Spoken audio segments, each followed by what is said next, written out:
ಮೊದಲಿಗೆ ಸಿದ್ಧಗಂಗಾ ಶ್ರೀಗಳ ಚೇತರಿಕೆಗೆ ಭಕ್ತರ ಪ್ರಾರ್ಥನೆ, ದೇವರಿಗಾಗಿ ದೇವರಲ್ಲಿ ಮೊರೆ, ದೇವರ ದರ್ಶನಕ್ಕೆ ಭಕ್ತ ವೃಂದ ಕಾತರ.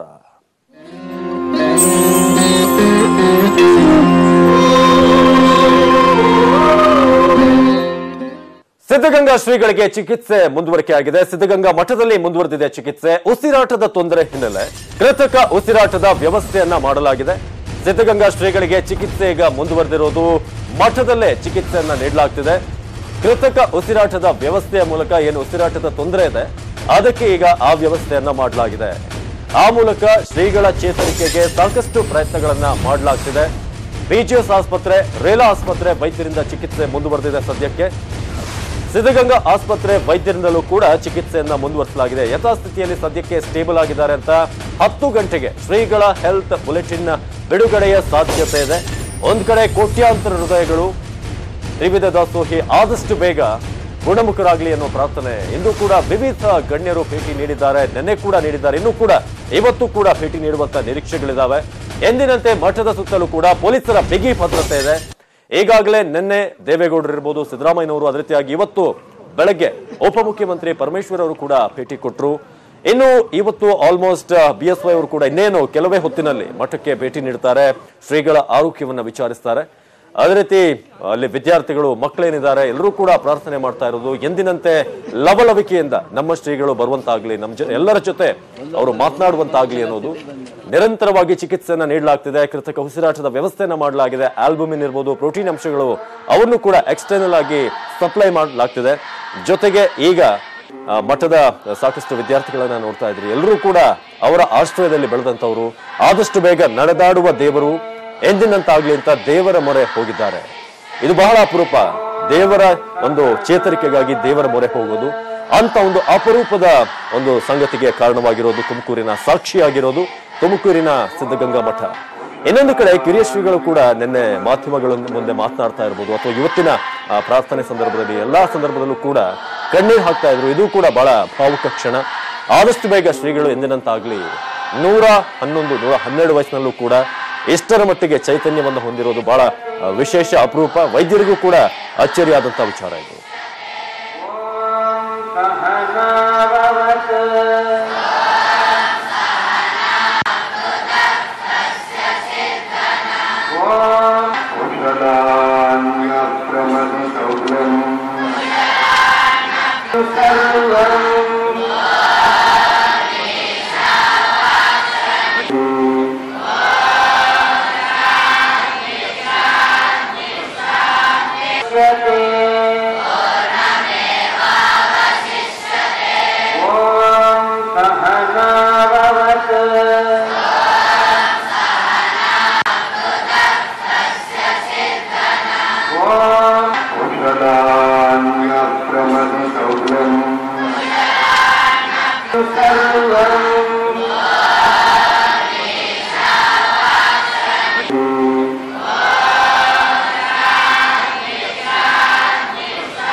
ಒಂದ್ ಕಡೆ ಈಗ ಶ್ರೀಗಳಿಗೆ ಚಿಕಿತ್ಸೆಯನ್ನ ಮುಂದುವರಿಸಲಾಗಿದೆ. ಸದ್ಯಕ್ಕೆ ಸ್ಟೇಬಲ್ ಆಗಿದ್ದಾರೆ ಅನ್ನೋದು ಮಾಹಿತಿ. ಇನ್ನೊಂದು ಕಡೆ ಹಿರಿಯ ಶ್ರೀಗಳು ಪ್ರಾರ್ಥನೆಯ ಸಂದರ್ಭದಲ್ಲಿ ಕಣ್ಣೀರು ಹಾಕಿರುವಂತಹ ಭಾವುಕ ಕ್ಷಣಗಳು.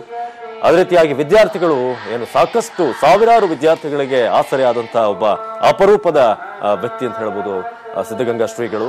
ಈಗ ಅದೇ ವಿದ್ಯಾರ್ಥಿಗಳು ಆದಷ್ಟು ಬೇಗ ನಮ್ಮ ಗುರುಗಳು, ನಮ್ಮ ಕಣ್ಣಿಗೆ ಕಾಣುವಂತ ದೈವ, ಆದಷ್ಟು ಬೇಗ ಆ ದೇವರು ಗುಣಮುಖರಾಗಿ ಬರಲಿ, ಎಂದಿನಂತೆ ನಮ್ಮ ಜೊತೆ ಲವಲವಿಕೆಯಿಂದ ಅದೇ ರೀತಿಯಾಗಿ ಯಾವ ರೀತಿಯಾಗಿ ಅವರಿದ್ರು ಆ ರೀತಿಯಾಗಿ ಬಂದು ನಮ್ಮ ಜೊತೆ ಅವರೆಲ್ಲರೂ ಕೂಡ ಎಲ್ಲ ಕಾಲ ಕಳೀಲಿ ಅನ್ನೋ ರೀತಿಯಾಗಿ ಪ್ರಾರ್ಥನೆಯನ್ನ ನಡೆಸ್ತಾರೆ. ಅದು ಕೇವಲ ವಿದ್ಯಾರ್ಥಿಗಳು ಮಾತ್ರ ಅಲ್ಲ, ಎಲ್ಲರೂ ಕೂಡ ಕರ್ನಾಟಕದಾದ್ಯಂತ ಕೋಟ್ಯಾಂತರ ಹೃದಯಗಳು ಪ್ರಾರ್ಥನೆ ಮಾಡ್ತಾ ಇರೋದು ಶ್ರೀಗಳು ಗುಣಮುಖರಾಗ್ಲಿ ಅನ್ನೋದು. ಜೊತೆಗೆ ಗಣ್ಯರು ಕೂಡ ಸಾಕಷ್ಟು ಸಂಖ್ಯೆಯಲ್ಲಿ ಬಂದು ವಿಸಿಟ್ ಕೊಡ್ತಿದ್ದಾರೆ. ಹೊರಬಂದಂತವ್ರು ಎಲ್ಲರೂ ಹೇಳ್ತಿರೋ ಪ್ರಕಾರ ಸದ್ಯಕ್ಕೆ ಅವರ ಆರೋಗ್ಯ ಸ್ಥಿರವಾಗಿದೆ. ಕೃತಕ ಉಸಿರಾಟದ ವ್ಯವಸ್ಥೆಯನ್ನ ಮಾಡಲಾಗಿದೆ. ಯಾಕಂದ್ರೆ ಉಸಿರಾಟದಲ್ಲಿ ಸ್ವಲ್ಪ ತೊಂದರೆ ಆಗಿರೋದ್ರಿಂದ ವೆಂಟಿಲೇಟರ್ ಗಳನ್ನ ಅಲ್ಲಿ ಹಾಕುವ ಮೂಲಕ ಕೃತಕ ಒಂದು ವ್ಯವಸ್ಥೆಯನ್ನ ಮಾಡಲಾಗಿದೆ ಅನ್ನೋ ರೀತಿಯಾಗಿ. ಇನ್ನು ಕಿರಿಯ ಶ್ರೀಗಳು ಕೂಡ ಪ್ರಾರ್ಥನೆ ಮಾಡಬೇಕಾದ್ರೆ ಕಣ್ಣೀರಾದ್ರು, ಆದಷ್ಟು ಬೇಗ ಗುಣಮುಖರಾಗ್ಲಿ ಅಂತ ಪ್ರಾರ್ಥನೆ ಮಾಡಿದ್ರು.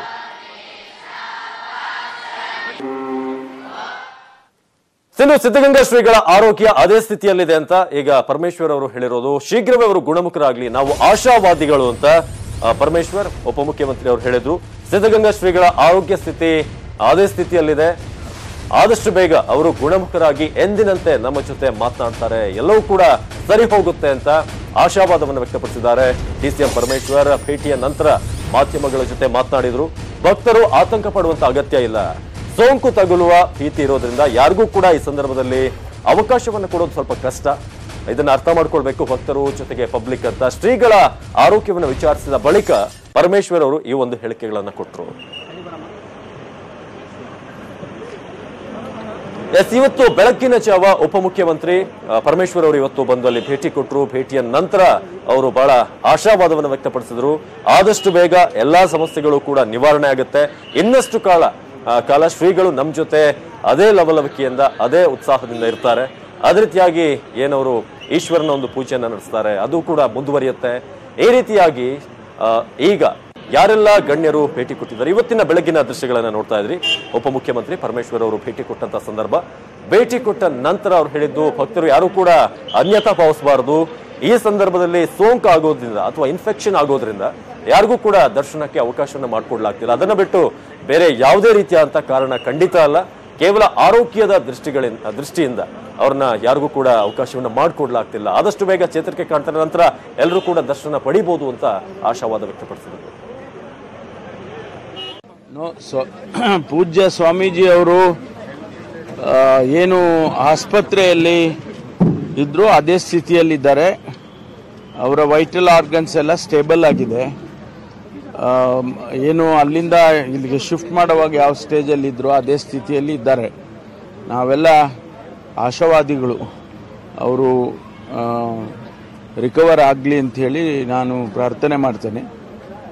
ನೆನ್ನೆ ರಾತ್ರಿ ಕಣ್ಣು ತೆಗೆದಿದ್ರು ಅಂಥೇಳಿ ಡಾಕ್ಟ್ರ್ ಹೇಳ್ತಾಯಿದ್ರು. ಅದರಿಂದ ನಮಗೂ ಕೂಡ ಇನ್ನೂ ಹೋಪ್ಸ್ ಇದೆ. ಮೆಡಿಕಲ್ ಟರ್ಮ್ಸಲ್ಲಿ ಹೇಳ್ಬೋದು ಅಂದರೆ ಎಲ್ಲ ವೈಟಲ್ ಆರ್ಗನ್ಸು ನಾರ್ಮಲ್ ಆಗಿದೆ. ಯೂರಿನ್ ಔಟ್ಪುಟ್ಟು ಅದೆಲ್ಲ ಡೀಟೇಲ್ಸ್ ಎಲ್ಲ ಅವರೆಲ್ಲ ಡಾಕ್ಟರ್ಸ್ ಎಲ್ಲ ಚೆಕ್ ಮಾಡ್ತಿದ್ದಾರೆ, ಅದೆಲ್ಲ ನಾರ್ಮಲ್ ಆಗಿದೆ ಅಂತ ಹೇಳಿದರು. ಇಲ್ಲ ಯಾರಿಗೂ ದರ್ಶನಕ್ಕೆ ಬಿಡೋದಕ್ಕೆ ಅಲ್ಲಿ ಇನ್ಫೆಕ್ಷನ್ ಆಗುತ್ತೆ ಅಂತ ಹೇಳಿ ಅದೊಂದು ಆತಂಕ ಇದೆ. ಅದಕ್ಕಾಗಿ ಯಾರನ್ನೂ ಬಿಡೋದಿಲ್ಲ. ನಾವು ಭಗವಂತನಲ್ಲಿ ಪ್ರಾರ್ಥನೆ ಮಾಡಬೇಕು, ಅವರ ಆದಷ್ಟು ಶೀಘ್ರವಾಗಿ ಅವರು ಗುಣಮುಖ ಆಗಲಿ ಅಂತೇಳಿ. ಇನ್ನು ಸಾಕಷ್ಟು ಮಠಾಧೀಶರು ಕೂಡ ಶ್ರೀಗಳ ಆರೋಗ್ಯವನ್ನು ವಿಚಾರಿಸ್ತಾ ಇದ್ದಾರೆ. ಮುರುಘಾ ಶ್ರೀಗಳು ಕೂಡ ಭೇಟಿ ನೀಡಿ ಆದಷ್ಟು ಬೇಗ ಅವರು ಗುಣಮುಖರಾಗಿ ನಮ್ಮ ಮುಂದೆ ಬರ್ತಾರೆ ಅಂತ ಅವರು ಹೇಳಿದ್ದಾರೆ. ಶ್ರೀಗಳ ಆರೋಗ್ಯವನ್ನು ವಿಚಾರಿಸಿದ ಬಳಿಕ ಈ ಒಂದು ಹೇಳಿಕೆಯನ್ನು ಕೊಟ್ಟಿರೋದು. ನಮಗೂ ಸಿದ್ಧಗಂಗಾ ಮಠಕ್ಕೂ ಅವಿನಾಭಾವ ಸಂಬಂಧ ಇದೆ. ಹಿರಿಯ ಶ್ರೀಗಳು ನಮ್ಮ ಸ್ನೇಹಿತರು, ಮುರುಘಾ ಶ್ರೀಗಳು ಅವರೊಂದಿಗೆ ಉತ್ತಮ ಸೇವೆ ಮಾಡುವಂತ ನಿರೀಕ್ಷೆಯಲ್ಲಿ ಇದ್ದೇವೆ ಅಂತ ಈ ಸಂದರ್ಭದಲ್ಲಿ ತಿಳಿಸಿದರು.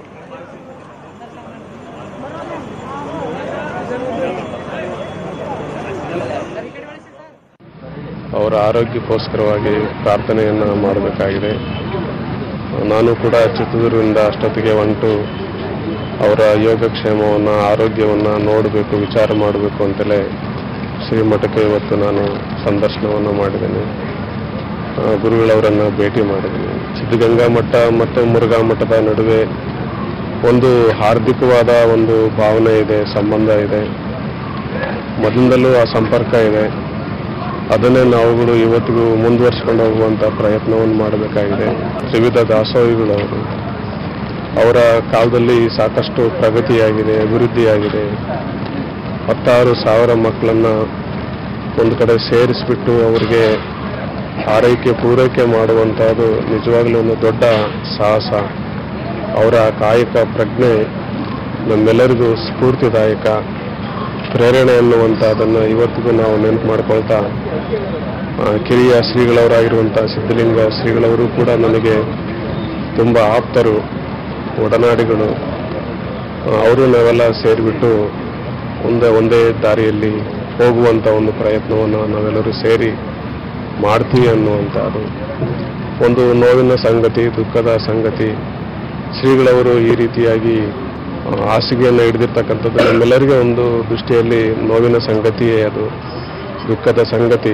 ನಾವೆಲ್ಲರೂ ಶ್ರೀಗಳವರಿಗೆ, ಅವರ ಭಕ್ತಾದಿಗಳಿಗೆಲ್ಲ ನಾವು ಧೈರ್ಯವನ್ನು ಹೇಳುವಂಥ ಸಾಂತ್ವನವನ್ನು ಹೇಳುವಂಥ ಒಂದು ಕೆಲಸ ಅಥವಾ ಜವಾಬ್ದಾರಿಯೂ ಕೂಡ ನಮ್ಮದಾಗಿದೆ. ಆ ಹೊಣೆಗಾರಿಕೆಯನ್ನು ನಾವೆಲ್ಲರೂ ಇವತ್ತು ತುಂಬ ಹಾರ್ದಿಕವಾಗಿ ಪೂರೈಸಬೇಕಾಗಿದೆ ಅನ್ನುವಂಥ ವಿಚಾರವನ್ನು ಶ್ರೀಗಳ ದರ್ಶನಕ್ಕಾಗಿ ಭಕ್ತರಿಂದ ಕಾದು ಕುಳಿತಿದೆ. ದೂರದ ಊರುಗಳಿಂದ ಜನ ಬರ್ತಾ ಇದ್ದಾರೆ. ಅಲ್ಲಿ ಕೆಲವರಂತೂ ತಿಂಗಳಿಂದ ದರ್ಶನಕ್ಕಾಗಿ ಕಾದು ಕುಳಿತಿದ್ದಾರೆ. ಶ್ರೀಗಳ ಬಗ್ಗೆ ಅವರು ಹೇಳೋದೇನು ಬನ್ನಿ ನೋಡೋಣ. ನಾವು 7ನೇ ಕ್ಲಾಸ್ ಇದ್ದಾಗ ಇಲ್ಲಿ ಮನ್ಸಿನ ಮೇಲೆ ಬರ್ಬೇಕಾದ್ರೆ ಏನೋ ಪ್ರಾರ್ಥನೆ ಹೇಳ್ಕೊಡ್ತಾ ಇದ್ರು. ಆಮೇಲೆ ಅಲ್ಲಿ ಬಂದು ಕೂತಾದ್ಮೇಲೆ ಏನೋ ಪಾಠ ಕೇಳಬೇಕು, ಪಾಠ ತಪ್ಪಿದರೆ ಒದೆ ತಿನ್ನಬೇಕು, ಹಂಗೆ ಪ್ರಾರ್ಥನೆ ಹೇಳ್ಕೊಡ್ತಿದ್ರು ಸರ್. ಈಗ ಬರ್ತಾ ಇಲ್ಲ ಪ್ರೇಯರ್ಗೆ. 2.5 ತಿಂಗಳಾಯ್ತು ಸ್ವಾಮೀಜಿಗೆ ನೋಡಿ. ನಿನ್ನೆ 12ವರೆಗೆ ಕರ್ಕೊಂಡೋಗಿದ್ರು. ಆಮೇಲೆ ಕಣ್ ತೆಗೆದ್ರು ಸರ್. ನಾವು ಹೋಗ್ಬೇಕಾದ್ರೆ ನಾನು ಕೇಳ್ಕೋದು ಇಷ್ಟ, ಸ್ವಾಮೀಜಿ ಬೇಗ ಹುಷಾರಾಗಿ ಪ್ರೇಯರ್ ಬರಲಿ ಅಂತ ನಮ್ಮಂಥ ಬಡ ಮಕ್ಕಳಿಗೆ ವಿದ್ಯಾ ಆಮೇಲೆ ಬಡ ಕುಟುಂಬ ಮಕ್ಕಳಿಗೆಲ್ಲ ವಿದ್ಯಾ ಕೊಡಿಸ್ತಾರೆ ಅಂತ ದೇವ್ರಿಗೆ ಬೇಗ ಹುಷಾರಾಗಿ ಬರಲಿ ಅಂತ ಕೇಳ್ಕೊತೀವಿ. ಅವರು ಚೆನ್ನಾಗಿದ್ದಾರೆ, ಮತ್ತು ಉಸಿರು ಚೆನ್ನಾಗಿ ಆಡ್ತಾರೆ, ಮತ್ತು ಕೈ ಎಲ್ಲ ಆಡಿಸಿದ್ರು. ಅವರು ಬೇಗ ಹುಷಾರಾಗಿ ಬರಲಿ ಅಂತೇಳಿ ಅವ್ರನ್ನ ನಾವು ದೇವ್ರ ಹತ್ರ ಪ್ರಾರ್ಥನೆ. ಏನೇನು ಮಾಡ್ತಾ ಇದ್ರು ಗುರುಗಳು ಮೊದಲು ಇಲ್ಲಿ? ಮೊದಲೆಲ್ಲ ಇಲ್ಲೆಲ್ಲ ಮಂಚದ ಮೇಲೆ ಒಂದು ಯಂತ್ರ ಬರಿತಿದ್ರು ಎಲ್ಲರಿಗೂ, ಮತ್ತು ಪ್ರಾರ್ಥನೆ ಹೇಳ್ಕೊಡ್ತಿದ್ರು. ಹೋಗ್ಬೇಕಾದ್ರೆ ಊಟ ಮಾಡುವ, ಆಟ ಆಡಿ ಊಟ ಮಾಡಿ, ಪಾಠ ತಪ್ಪಿ ಏಟು ತಿನ್ನುವ ಅಂತೇಳಿ ಪ್ರಾರ್ಥನೆ ಹೇಳ್ಕೊಡ್ತಿದ್ರು. ತುಮಕೂರಿನ ಜನ ಎಲ್ಲ ಪೂರ್ತಿ ಕಾಯ್ತಿದ್ದಾರೆ ಸ್ವಾಮಿಗಳನ್ನ ನೋಡಬೇಕು ಅಂತ. ನೋಡಿ ತುಂಬ ದಿವಸ ಆಗಿದೆ. ಇದೊಂಥರ ಮಠ ಖಾಲಿ ಕಾಣಿಸ್ತಾ ಇದೆ. ಅಲ್ಲಿ ಸ್ವಾಮಿಗಳು ಗದ್ಗೆ ಇದೆ, ಅವ್ರು ಅಲ್ಲಿಗೆ ಬರ್ತಿಲ್ಲ, ಅವರು ನೋಡ್ತಿಲ್ಲ. ತುಂಬ ದುಃಖ ಆಗ್ತಿದೆ ಸರ್. ಸ್ವಾಮೀಜಿ ನೋಡಲೇಬೇಕು ಅಂತ ಕುಂತಿದ್ದೀವಿ. ಎಷ್ಟೊತ್ತಾದರೂ ಪರವಾಗಿಲ್ಲ, ನಾವು ಸ್ವಾಮೀಜಿ ನೋಡಲೇಬೇಕು. ಒಂದು ತಿಂಗಳಿಂದ ಪೂರ್ತಿ ಇಲ್ಲೇ ಓಡಾಡ್ತೀವಿ, ಬರ್ತೀವಿ, ನೋಡ್ತೀವಿ, ಸ್ವಾಮಿಗಳಿಗೋಸ್ಕರ ಕಾಯ್ತೀವಿ. ಅವ್ರಲ್ಲಿ ಖಾಲಿ ಕಾಣುತ್ತೆ, ಹೋಗ್ತೀವಿ, ಮತ್ತೆ ಬರ್ತೀವಿ. ಅವ್ರನ್ನ ನಾವು ಸದಾ ನೋಡಬೇಕು, ನಾವು ಯಾವಾಗಲೂ ನೋಡಬೇಕು. ಅವರು ಈ ಬಗ್ಗೆ ಹೆಚ್ಚಿನ ಮಾಹಿತಿಯನ್ನು ಕೊಡ್ತಾರೆ ನೇರ ಸಂಪರ್ಕದಲ್ಲಿ ತುಮಕೂರಿನಿಂದ ನಮ್ಮ ಪ್ರತಿನಿಧಿ ವಿಠಲ್. ಸದ್ಯಕ್ಕೆ ಶ್ರೀಗಳ ಆರೋಗ್ಯದ ಬಗ್ಗೆ ಏನ್ ಮಾಹಿತಿ ಇದೆ? ಎಷ್ಟೊತ್ತಿಗೆ ಹೆಲ್ತ್ ಬುಲೆಟಿನ್ ಬಿಡುಗಡೆ ಆಗುತ್ತೆ? ಜೊತೆಗೆ ಯಾರೆಲ್ಲ ಭೇಟಿ ಕೊಡಬಹುದು ಇವತ್ತು ಅಂತ? ಅವಿನಾಶ್, ಏನು ಕಳೆದ 3 ದಿನಗಳಿಂದ ಸಿದ್ಧಗಂಗಾ ಶ್ರೀಗಳು ಆಸ್ಪತ್ರೆಯಲ್ಲಿ ಯಾವ ರೀತಿಯ ಒಂದು ಸ್ಥಿತಿಯಲ್ಲಿದ್ರು, ಈವರೆಗೂ ಕೂಡ ಅದೇ ಒಂದು ಸ್ಥಿತಿಯಲ್ಲಿದ್ದಾರೆ. ಯಾವುದೇ ರೀತಿಯಾದಂತಹ ಒಂದು ಡೆವಲಪ್ಮೆಂಟ್ ಆಗಲಿ ಅಥವಾ ಇಳಿಕೆ ಆಗಲಿ ಕಂಡು ಬರ್ತಿಲ್ಲ. ಶ್ರೀಗಳಿಗೆ ಏನು ದಿನನಿತ್ಯ ಅವ್ರಿಗೆ ಆಮ್ಲಜನಕ ಸಪ್ಲೈ ಮಾಡಲಾಗ್ತಿತ್ತು, ಅದೇ ರೀತಿ ಒಂದು ಸಪ್ಲೈ ಮಾಡಲಾಗ್ತಾ ಇದೆ. ಮತ್ತೆ ಹೆಚ್ಚಿನ ಚಿಕಿತ್ಸೆಯನ್ನು ಚೆನ್ನೈನಿಂದ ಆಗಮಿಸಿದ ಡಾಕ್ಟರ್ ರೇಲ್ ಅವರ ತಂಡ ಆಸ್ಪತ್ರೆಯಲ್ಲಿ ಒಂದು ಚಿಕಿತ್ಸೆ ನೀಡ್ತಕ್ಕಂಥದ್ದು. ಈಗಾಗಲೇ ಸಿದ್ಧಗಂಗಾ ಆಸ್ಪತ್ರೆಯಿಂದ ವೈದ್ಯರು ಕೂಡ ಸಾಕಷ್ಟು ರೀತಿಯಾದಂತಹ ಚಿಕಿತ್ಸೆಗಳನ್ನ ಇಷ್ಟು ದಿನ ಯಾವ ರೀತಿಯಾದಂತಹ ಚಿಕಿತ್ಸೆಗಳನ್ನ ಮುಂದುವರಿಸಿದ್ರು ಅದೇ ರೀತಿಯಾದಂತಹ ಚಿಕಿತ್ಸೆಗಳನ್ನ ಇಲ್ಲಿವರೆಗೂ ಮುಂದುವರಿಸತಕ್ಕಂಥದ್ದು. ಆದ್ರೆ ಇದುವರೆಗೂ ಕೂಡ ಯಾವುದೇ ರೀತಿಯಾದಂತಹ ಚೇತರಿಕೆಗಳು ಕಂಡು ಬಂದಿಲ್ಲ. ಆದ್ರೂ ಕೂಡ ಶ್ರೀಗಳ ಆರೋಗ್ಯದಲ್ಲಿ ಯಾವುದೇ ರೀತಿಯಾದಂತಹ ಭಯ ಪಡುವಂತಹ ವಾತಾವರಣ ಇಲ್ಲ. ಅವರು ಚೇತರಿಸ್ಕೊಳ್ತಾರೆ, ಆ ನಂಬಿಕೆ ನಮಗಿದೆ. ಆ ದೇವರು ಇವ್ರನ್ನ ಶ್ರೀಗಳನ್ನ ಕಾಪಾಡ್ತಾನೆ ಅಂತ ಹೇಳಿ ಬರುವಂತ ಪ್ರತಿಯೊಬ್ಬ ಗಣ್ಯರು ಕೂಡ ಈ ಒಂದು ಹೇಳಿಕೆ ಕೊಡ್ತಿರತಕ್ಕಂಥದ್ದು. ಏನು ಇವತ್ತು ಮುರುಘಾ ಶ್ರೀಗಳು ಕೂಡ ಅವರು ಮಠಕ್ಕೆ ಬಂದಿದ್ರು. ಮುರುಘಾ ಶ್ರೀಗಳು ಹೇಳ್ತಾ ಹೋಗ್ತಾರೆ, ಅವ್ರಿಗೂ ನಮಗೂ ಅವಿನಾಭಾವ ಸಂಬಂಧ ಇತ್ತು, ಮಠಕ್ಕೂ ನಮಗೂ ತುಂಬಾ ವರ್ಷಗಳಿಂದ ಸಂಬಂಧ ಇತ್ತು. ಅವ್ರಿಗೆ ಈ ರೀತಿ ಅವರು ಹಾಸಿಗೆ ಹಿಡಿದಿರೋದು ನಮಗೆ ಒಂದು ನೋವಿನ ಸಂಗತಿ ಅಂತಾನೆ ಹೇಳ್ತಾ ಇರ್ಬೋದು. ಆದಷ್ಟು ಬೇಗ ಭಗವಂತ ಇವರಿಗೆ ಒಂದು ಇನ್ನು ಚೈತನ್ಯದ ಶಕ್ತಿ ನೀಡಲಿ ಅಂತ ಹೇಳಿ ಅವರು ಒಂದು ಹೇಳಿಕೆ ಕೊಡ್ತಿರತಕ್ಕಂಥದ್ದು. ಮತ್ತೆ ಈಗಾಗಲೇ ಪರಮೇಶ್ವರ್ ಕೂಡ ಅವರು ಕೂಡ ಒಂದು ವೈದ್ಯರ ಜೊತೆ ಮಾತಾಡಿ ಎಲ್ಲ ಮಾಹಿತಿಯನ್ನು ಕಲೆ ಹಾಕಿದ್ದಾರೆ. ವೈದ್ಯರು ಕೂಡ ಅವರಿಗೆ ಒಂದಷ್ಟು ಒಳ್ಳೆ ಮಾತುಗಳನ್ನ ಹೇಳಿದ್ದಾರೆ. ಕಳೆದ ರಾತ್ರಿ ಅವರು ಕಣ್ಣು ಬಿಟ್ಟಿದ್ರು, ಕೈ ಹಿಡಿದ್ರು, ಮತ್ತೆ ಕೈಯೆಲ್ಲ ಅಳ್ಳಾಡ್ಸಿದ್ರು, ಮತ್ತೆ ಇದೆಲ್ಲ ಒಂದಷ್ಟು ರೀತಿಯಾದಂತಹ ಬೆಳವಣಿಗೆಗಳನ್ನ ಹೇಳಿದ್ದಾರೆ. ಇದೆಲ್ಲ ನೋಡ್ತಾ ಇದ್ರೆ ಮತ್ತೊಂದು ಕಡೆ ಒಂದ್ ಕಡೆ ಶ್ರೀಗಳು ಮತ್ತೆ ಒಂದು ಚೇತರಿಕೆಗೊಳ್ತಾರೆ ಎಂಬ ಒಂದು ಆಶಾಭಾವನೆ ಮೂಡ್ತಿದೆ ಅಂತ ಹೇಳಿ DCM ಪರಮೇಶ್ವರ್ ಹೇಳ್ತಾ ಇರ್ಬೋದು. ಈಗಾಗಲೇ ಮಠದಲ್ಲೂ ಕೂಡ ಈ ಒಂದು ವಿಚಾರ ಹಬ್ತಿದಂಗೆ ಸುಮಾರು ತಾಲೂಕುಗಳಿಂದ ಆಗಿರ್ಬೋದು ಅಥವಾ ಜಿಲ್ಲಾಗಳಿಂದ ಆಗಿರ್ಬೋದು ಶ್ರೀಮಠಕ್ಕೆ ಭಕ್ತಾದಿಗಳ ಸಂಖ್ಯೆ ಹೆಚ್ಚಾಗ್ತಾ ಇದೆ. ಈ ಒಂದು ಹಿನ್ನೆಲೆಯಲ್ಲಿ ಪೊಲೀಸ್ ಇಲಾಖೆಯಿಂದ ಕೂಡ ಸಾಕಷ್ಟು ಮಠದ ಸುತ್ತಮುತ್ತ ಒಂದು ಬಿಗಿ ಪೊಲೀಸ್ ಬಂದೋಬಸ್ತ್ ಆಚರಣೆ ಮಾಡಲಾಗಿದೆ. ಈಗ ನನ್ನ ಬಲಭಾಗದ ಹಿಂಭಾಗದಲ್ಲಿ ನೋಡ್ಬೋದು, ಈಗಾಗಲೇ ಮಠದಲ್ಲಿ ಭಕ್ತರ ಸಂಖ್ಯೆ ಸಾಕಷ್ಟು ಬಂದು ಸೇರ್ಪಡೆ ಆಗ್ತಿರ್ತಕ್ಕಂಥದ್ದು. ಕಾರ್ಗಳ ಮುಖಾಂತರ ಬರ್ತಾ ಇರೋದು. ಈಗಾಗಲೇ ಮಠದ ಪ್ರತಿ ಒಂದು ಮೂಲೆಯಲ್ಲೂ ಕೂಡ ಒಂದು ತುಂಬಾ ವೆಹಿಕಲ್ಸ್ ಪಾರ್ಕಿಂಗ್ ಆಗ್ತಾ ಇರತಕ್ಕಂಥದ್ದು. ಮಠಕ್ಕೆ ಎಲ್ಲಾ ಕಡೆಯಿಂದನೂ ಕೂಡ ಭಕ್ತಾದಿಗಳು ಬರ್ತಕ್ಕಂಥದ್ದು. ನೀವು ಅಲ್ಲಿ ನೋಡ್ಬೋದು, ಅಬ್ಸರ್ವ್ ಮಾಡ್ಬೋದು, ಅಲ್ಲಿ 2 DAR ಗಾಡಿ ನಿಂತಿದೆ, ಅಂದ್ರೆ ಪೊಲೀಸ್ ತುಕಡಿಗಳ ಗಾಡಿ ನಿಂತಿದೆ. ಅವರು ಕೂಡ ಎಲ್ಲ ಬಂದು ಮಠದ ಸುತ್ತ ಒಂದು ಬಿಗಿ ಸರ್ಪಗಾವಲನ್ನ ಹಾಕಿ ಮಠದಲ್ಲಿ ಯಾವುದೇ ರೀತಿಯಾದಂತಹ ಒಂದು ಅಹಿತಕರ ಘಟನೆ ನಡೀಬಾರ್ದು. ಒಂದು ವೇಳೆ ಯಾವುದೇ ರೀತಿಯಾದಂತಹ ಕೆಟ್ಟ ಸಂದೇಶ ಮಠದಲ್ಲಿ ಒಂದು ಅಹಿತಕರ ವಾತಾವರಣ ಉಂಟಾಗುತ್ತೆ. ಈ ಒಂದು ಹಿನ್ನೆಲೆಯಲ್ಲಿ ಎಲ್ಲದನ್ನು ಈ ನಿಟ್ಟಿನಲ್ಲಿ ಪೊಲೀಸ್ನವರು ಕೂಡ ಒಂದು ಬಿಗಿ ಪೊಲೀಸ್ ಬಂದೋಬಸ್ತ್ ಹಾಕಿರುವಂತದ್ದು. ಈಗ ಇಲ್ಲಿ ನೋಡಬಹುದು, ಇಲ್ಲಿ ಮಠದ ಅಂದ್ರೆ ಹಳೆ ಮಠದ ಮುಂಭಾಗದಿಂದ ಒಂದು 200 ಮೀಟರ್ ಡಿಸ್ಟೆನ್ಸ್ ಅಲ್ಲಿ ಸುಮಾರು 10 ರಿಂದ 15 ಪೊಲೀಸ್ ಇಲ್ಲಿ ಬ್ಯಾರಿಕೇಡ್ ಗಳನ್ನ ನಿರ್ಮಿಸಿ ಇಲ್ಲೇ ಒಂದು ಕಾವಲು ಕಾಯ್ತಕ್ಕಂಥದ್ದು. ಅಂದ್ರೆ ಯಾರೇ ಆಯ್ತು VIP ಗಳನ್ನ ಹೊರತುಪಡಿಸಿ ಮಠದ ಒಳಗಡೆ ಯಾರನ್ನು ಕೂಡ ಬಿಡದೆ ಅಂತ ಇಲ್ಲಿ ಒಂದು ಬಿಗಿ ಪೊಲೀಸ್ ಬಂದೋಬಸ್ತ್ ಮಾಡತಕ್ಕಂಥದ್ದು. ಹಂಗೆ ನೀವು ಮುಂದಕ್ಕೆ ನೋಡೋದಾದ್ರೆ ಇಲ್ಲಿಂದ ಹಳೆ ಮಠ ಸುಮಾರು ಒಂದು 200 ಮೀಟರ್ ಡಿಸ್ಟೆನ್ಸ್ ಇದೆ. ಅಲ್ಲೂ ಕೂಡ ಒಂದು ಇನ್ನೊಂದು ಮಧ್ಯಭಾಗದಲ್ಲಿ ಅಲ್ಲೂ ಕೂಡ ಒಂದು ಪೊಲೀಸ್ ತುಕಡಿಯನ್ನ ಇಟ್ಟಿದ್ದಾರೆ. ಅಲ್ಲೂ ಕೂಡ ಒಂದು ಪೊಲೀಸ್ ಬಿಗಿ ಬಂದೋಬಸ್ತ್ ಮಾಡಲಾಗಿದೆ. ಅಲ್ಲಿಂದ ಆಚೆಗೆ ಹಳೆ ಮಠಕ್ಕೆ ಯಾರೇ ಹೋಗೋದಿದ್ರು ಕೂಡ ಇಲ್ಲಿನ ಪೊಲೀಸ್ ಅಧಿಕಾರಿಗಳಾಗಿರ್ಬೋದು, ಕಿರಿಯ ಶ್ರೀಗಳಾಗಿರ್ಬೋದು, ಎಲ್ಲರ ಪರ್ಮಿಷನ್ ತಗೊಂಡು ಕೂಡ ಮುಂದಕ್ಕೆ ಹೋಗ್ಬೇಕಾದಂತ ಪರಿಸ್ಥಿತಿ ಬಂದಿದೆ. ಮತ್ತೆ ಈಗಾಗಲೇ ಎಲ್ಲಾ ಕಡೆನೂ ಕೂಡ ಭಕ್ತಾದಿಗಳು ಸಾಕಷ್ಟು ಸಂಖ್ಯೆಯಲ್ಲಿ ಬರ್ತಾ ಇರೋದ್ರಿಂದ ಮಠದಲ್ಲಿ ಎಲ್ಲ ಒಂದು ರಕ್ಷಣಾ ಕಾರ್ಯಗಳನ್ನು ಮಾಡ್ಕೊಳ್ತಾ ಇದ್ದಾರೆ. ಅವಿನಾಶ್, ಧನ್ಯವಾದ ಮಾಹಿತಿಗಾಗಿ ವಿಠಲ್.